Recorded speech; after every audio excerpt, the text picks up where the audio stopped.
Olá, meus amores, sejam muito bem-vindos a mais um vídeo do canal. Se você ainda não é inscrito, por favor, se inscreva e deixe seu like aí para poder aparecer esse vídeo para mais pessoas.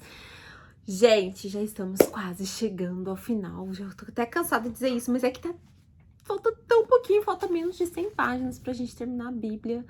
E quantas coisas aconteceram nesse tempo, quantas coisas boas, quanta gente aprendeu, quantas revelações Deus fez para nós. Foi incrível, foi maravilhoso, está sendo maravilhoso. E hoje nós vamos ler Colossenses, que é mais uma carta de Paulo. Vamos lá ver o que o Senhor vai revelar para nós? Capítulo 1. Paulo, apóstolo de Jesus Cristo, pela vontade de Deus e o irmão Timóteo, aos santos e fiéis irmãos em Cristo que estão em Colossos. A vocês, graça e paz da parte de Deus, nosso Pai, e de nosso Senhor Jesus Cristo. Ação de graças. Sempre agradecemos a Deus, o Pai de nosso Senhor Jesus Cristo, quando oramos por vocês, pois temos ouvido falar da fé que vocês têm em Cristo Jesus e do amor que têm por todos os santos, por causa da esperança que está reservada a vocês nos céus, a respeito da qual ouviram por meio da palavra da verdade, o Evangelho, que chegou até vocês. Por todo o mundo este Evangelho vai frutificando e crescendo, como também ocorre entre vocês, desde o dia em que o ouviram e entenderam a graça de Deus em toda a sua verdade. Quando Paulo escreveu isso, acho que ele não tinha, assim, ideia do tanto que isso ia propagar, do tanto que isso ia se tornar grande no mundo, do tanto que Jesus ia mudar tantas vidas e do tanto que o que ele escreveu aqui ia fazer tanto sentido nos dias atuais. Vocês o aprenderam de Epáfra, nosso amado cooperador, fiel ministro de Cristo para conosco, que também nos falou do amor que vocês têm no Espírito. Por essa razão, desde o dia que ouvimos, não deixamos de orar por vocês e de pedir que sejam cheios de pleno conhecimento da vontade de Deus, com toda a sabedoria e entendimento espiritual, e que isso para vocês vivam de maneira digna do Senhor e em tudo possam agradá-lo, frutificando em toda boa obra, crescendo no conhecimento de Deus e sendo fortalecidos com todo o poder de acordo com a força da sua glória, para que tenham toda a perseverança e paciência com a igreja, dando graças ao Pai que nos tornou dignos de participar da herança dos santos no reino da luz, pois ele nos resgatou do meio das trevas e nos transportou para o seu reino. Para o reino de seu Filho amado, em que temos redenção, a saber, o perdão dos pecados. A supremacia de Cristo. Ele é a imagem do Deus invisível, o primogênito sobre toda a criação, pois nele foram criadas todas as coisas, nos céus e na terra, as visíveis e invisíveis, sejam tronos, sejam soberanias, poderes ou autoridades. Todas as coisas foram criadas por ele e para ele. Ele é antes de todas as coisas e nele tudo subside. Ele é a cabeça do corpo que é a igreja, é o princípio e o primogênito dentre os mortos, para quem tudo tenha a supremacia. Pois foi do agrado de Deus que nele habitasse toda a plenitude, e por meio dele reconciliasse consigo todas as coisas, tanto as que estão na terra quanto as que estão no céu, estabelecendo a paz pelo seu sangue derramado na cruz. Antes vocês estavam separados de Deus, e na mente de vocês eram inimigos por causa do mal procedimento de vocês, mas agora ele reconciliou pelo corpo físico de Cristo, mediante a morte, para apresentá-los diante dele, santos, inculpáveis e livres de qualquer acusação, desde que continuem alicerçados e firmes na fé, sem se afastarem da esperança do Evangelho que vocês ouviram e que tem sido proclamado a todos os que estão debaixo do céu. Esse é o Evangelho do qual eu, Paulo, me tornei ministro. Aqui, gente, deixa exatamente claro que nós somos salvos e livres de qualquer acusação Porque tudo foi ganho naquela cruz, mediante o sacrifício de Jesus. É importante a gente entender isso, né? Porque a partir do momento que nós aceitamos Jesus, que nós temos Ele na nossa vida, nós recebemos gratuitamente a graça de Deus. Então, todos os nossos pecados, todas as nossas maldades, nós deixamos lá. Está para trás, foi lançado no mar do esquecimento. Ah, isso quer dizer que eu não vou mais pecar? É impossível, o ser humano, ele tem um pecado intrínseco nele, mas isso quer dizer que tudo que a gente fazia antes, há uma nova natureza em nós. Isso quer dizer que nós temos plena consciência de que o pecado pode nos destruir e que o caminho agora com Jesus é sair desse caminho, é sair desse pecado, é sair dessa mesmice em que nós vivíamos. Então, quando nós recebemos a Jesus, nós recebemos a graça e o perdão dos nossos pecados, os que nós cometemos, os que nós ainda vamos cometer outros pecados, mediante o nosso arrependimento. Deus tem misericórdia da nossa vida, Deus é um Deus de amor, Deus não é um Deus que te castiga ou que te faz qualquer maldade. Deus não tem isso no coração dele, o modo de Deus se relacionar com nós agora é através do amor. Tudo que Cristo passou naquela cruz não foi em vão. É isso que os irmãos têm que ter no coração, que Deus está aqui para todos nós. Basta nós abrirmos o nosso coração, basta nós queremos essa graça na nossa vida, basta nós queremos ter essa vida abundante. Cristo já pagou o preço por nós e ele pagou um preço muito alto. Nós fomos comprados por um preço muito alto. Por isso é necessário se valorizar cada minuto que nós temos diante dessa graça, desse Deus maravilhoso. E problemas, adversidades, todos nós vamos ter durante todo o nosso percurso, porque o inimigo está aí para lançar setas, para estar no nosso caminho, mas Deus está ali diante de nós para nos livrar, para nos ajudar e para nos abençoar. O trabalho de Paulo pela igreja. Agora que alegro em meu sofrimento por vocês e completo meu corpo, o que resta das aflições de Cristo em favor de seu corpo, que é a igreja. Dela me tornei ministro de acordo com a responsabilidade por Deus a mim atribuída, de apresentar a vocês plenamente a palavra de Deus, o ministério que esteve oculto durante épocas e gerações, mas que agora foi manifestado a seus santos, e a ele quis Deus dar a conhecer entre os gentios a gloriosa riqueza deste ministério, que é Cristo em vocês, esperança da glória. Nós proclamamos, advertindo e ensinando a cada um com toda a sabedoria para que apresentemos todo homem perfeito em Cristo. Para isso, eu me esforço lutando conforme a sua força, que atua poderosamente em mim.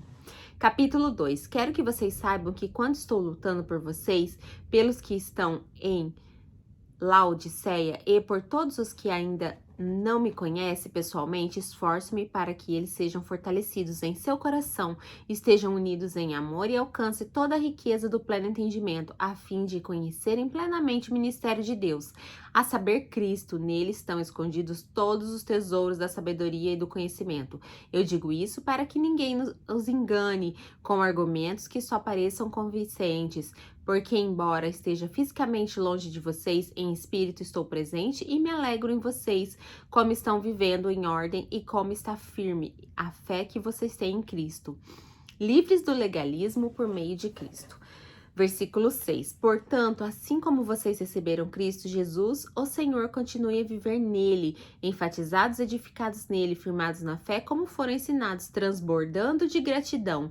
Tenham cuidado para que ninguém os esvazie com filosofias vãs e enganosas que se fundaram nas tradições humanas e nos princípios elementares deste mundo e não em Cristo. Aqui, gente, eu vou resumir isso em uma palavra. Tenham cuidado para que ninguém os esvazie, para que ninguém os escravize a filosofias vãs e enganosas. Em uma palavra, tenha cuidado com a religiosidade. Tenha cuidado para que isso não afaste você da verdadeira graça, do verdadeiro Deus, do verdadeiro Cristo que está aqui presente na sua vida, para você, com você. Tome cuidado com a religiosidade. Pois em Cristo habita corporalmente toda a plenitude da divindade, e por estarem nele é que a cabeça de todo poder e autoridade vocês receberam a plenitude. Nele também vocês foram circuncidados, não com uma circuncisão feita por mãos humanas, mas com a circuncisão feita por por Cristo, que é o despojar do corpo da carne. Isso aconteceu quando vocês foram sepultados com ele no batismo e com ele foram ressuscitados mediante a fé no poder de Deus que os ressuscitou dentre os mortos. Quando vocês estavam mortos em pecados e na circuncisão de sua carne, Deus os vivificou com Cristo. Ele nos perdoou todas as transgressões e cancelou a escrita da vida, que consistia em ordenança que nos era contrariada. Ele a removeu pregando-a na cruz e tendo despojado os poderes e as autoridades, fez deles um espetáculo público triunfando sobre eles na cruz. Portanto, não permitam que ninguém os julgue pelo que vocês comem ou bebem, ou com relação a alguma festividade religiosa ou celebração das lutas novas ou dos dias de sábado. Essas coisas são sombras do que haveria de vir. A realidade, porém, encontra-se em Cristo. Não permitam que ninguém que tenha prazer numa falsa humildade e na adoração de anjos os impeça de alcançar o prêmio. Tal pessoa conta detalhadamente suas visões e sua mente carnal a torna orgulhosa. Trata-se de alguém que não está unido à cabeça, a partir do qual todo o corpo sustentado e unido por seus ligamentos e juntas efetua crescimento dado por Deus. Já que vocês morreram com Cristo para os princípios elementares deste mundo, porque se ainda pertencem a ele, vocês se submetem a regras? Não manuseie, não prove, não toque. Todas essas coisas estão destinadas a perecer pelo uso, pois se baseiam em mandamentos e ensinos humanos. Essas regras têm, de fato, aparência de sabedoria, com sua pretensa religiosidade, falsa humildade e severidade com o corpo, mas não tem valor algum para refrear os impulsos da carne. Ou seja, vou explicar que a religiosidade não impede ninguém de pecar. Entenderam? Ou seja, não adianta viver na religiosidade e não pode isso, e não pode aquilo, e faz isso, e não faz aquilo. Isso não vai impedir o ser humano de pecar. O que vai impedir o ser humano de pecar é entender o amor de Cristo, é entender que tudo que ele passou lá naquela cruz não foi em vão e que essa natureza dele, quando a gente pega pra gente, quando a gente quer ser como Cristo, isso sim impede a gente de pecar. Isso sim impede a gente de cair. E não a religiosidade do não pode isso, não pode aquilo, não faz isso, não faz aquilo, não fala isso. Ai, que chatice, né? Então vamos lá. Capítulo 3, instruções para viver santo. Agora nós vamos ver no manual.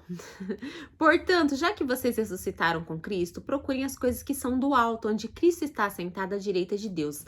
Mantenham o pensamento nas coisas do alto e não nas coisas terrenas, pois vocês morreram agora e sua vida está contida com Cristo em Deus. Quando Cristo é a sua vida,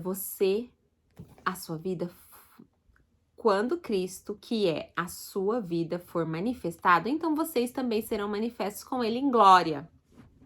Assim façam morrer tudo que pertence à natureza terrena de vocês: imoralidade sexual, impureza, paixão, desejos maus, arrogância, ganância e idolatria. E por causa dessas coisas que vem a ira de Deus sobre os que vivem na desobediência, as quais vocês praticaram no passado quando costumavam viver nelas. Mas agora abandonem todas essas coisas: ira, indignação, maldade, maledicência e linguagem indecente no falar. Não mintam uns aos outros, visto que vocês já se despiram do velho homem com suas práticas e se revistam do novo, o qual está sendo renovado em conhecimento à imagem do seu Criador. Nessa nova vida já não há diferença entre grego e judeu, circunciso e incircunciso, bárbaro, escita, escravo e livre. No Cristo é tudo, mas em Cristo é tudo o que está escrito.